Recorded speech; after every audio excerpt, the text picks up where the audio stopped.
Hey YouTube, this is Abdul Car Fix, and this is 2017 Subaru Legacy with the 2.5 liter engine. We changed the alternator. First thing you do is take the cover, 10 millimeter, this guy and that cover, easy to do.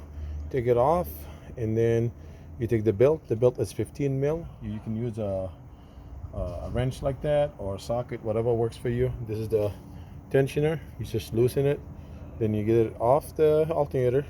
You disconnect. First thing you do, of course, disconnect the negative terminal before you start working on this car, and then you disconnect. This guy is a 12 mil, and then the harness, and then you got two bolts, 12 mil, one here, one here. You take them out, alternator comes out, and then you put the new one. You tied this to spec, and then you put back things together like the way you started. Very simple, very easy job, guys. um, yeah, so that's all you have to do. Easiest alternator you can ever do, ever, is this car. So um, I hope this video helps you. Thank you for watching my video. Subscribe to my channel.